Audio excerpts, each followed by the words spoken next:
அண்மை செய்தி.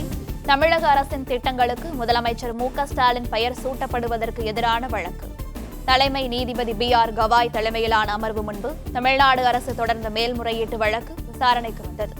இது தொடர்பான மேலும் விவரங்களை எமது செய்தியாளர் ஆனந்த் வழங்க கேட்கலாம். ஆனந்த், வணக்கம். இது பற்றிய மேலும் விவரங்கள். தமிழக அரசின் திட்டங்களில் முதலமைச்சர் மு.க.ஸ்டாலினுடைய பெயரை நீக்க கோரி தொடரப்பட்ட வழக்கை விசாரித்த சென்னை உயர்நீதிமன்றம் முதலமைச்சரின் பெயர்களில் திட்டங்கள் இருக்கக்கூடாது என உத்தரவிட்டது.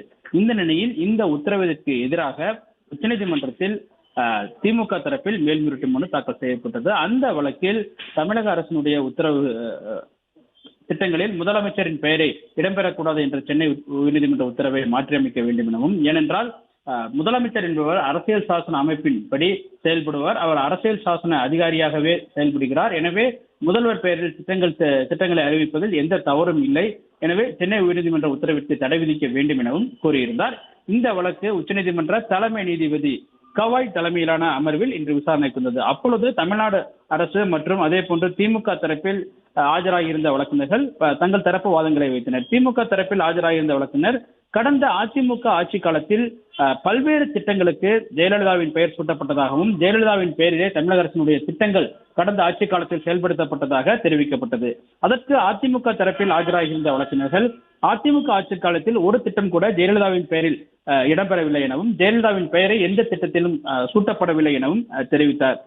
மேலும் அம்மா என்றால் ஜெயலலிதா என அர்த்தம் என திமுக தரப்பில் வாதிடப்பட்டது. அதற்கு உச்சநீதிமன்ற தலைமை நீதிபதி அம்மா என்றால் தாய் என்றுதான் அர்த்தம் எனவும் தெரிவித்தார். மேலும் அம்மா என்றால் யாரையும் தனிப்பட்ட முறையில் குறிக்க முடியாது எனவும், அவர் தாயை மட்டுமே அம்மா என்று குறிக்க முடியும் எனவும் உச்சநீதிமன்ற நீதிபதி தலைமை நீதிபதி கருத்து தெரிவித்தார். மேலும் அதே போன்று தமிழ்நாட்டில் அம்மா என்றால் ஜெயலலிதா தான் என அனைவருக்கும் தெரியும் என திமுக தரப்பில் தெரிவிக்கப்பட்டது. இதற்கு என்னை பொறுத்தவரை அம்மா என்றால் தாய் என்றுதான் அர்த்தம் என தலைமை நீதிபதி தெரிவித்தார். மேலும் அம்மா என்றால் ஜெயலலிதா என்று கூறுகின்ற அந்த வாதத்தை எவ்வாறு நீங்கள் ஜெயலலிதா தான் என்று எவ்வாறு நீங்கள் கூறுகிறீர்கள் எனவும் தலைமை நீதிபதி கேள்வி எழுப்பினார். மேலும்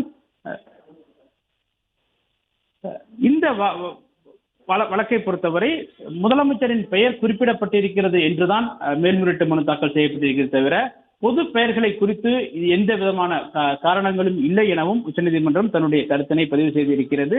இந்த நிலையில் இந்த வழக்கினுடைய வாதங்கள் தொடர்ந்து நடைபெற்று வருகின்றது. பிளே ஸ்டோர் மற்றும் ஆப் ஸ்டோரில் இருந்து பாலிமர் செயலியை QR கோடு மூலம் பதிவிறக்கம் செய்யுங்கள். செய்திகளை உடனுக்குடன் பெறுங்கள்.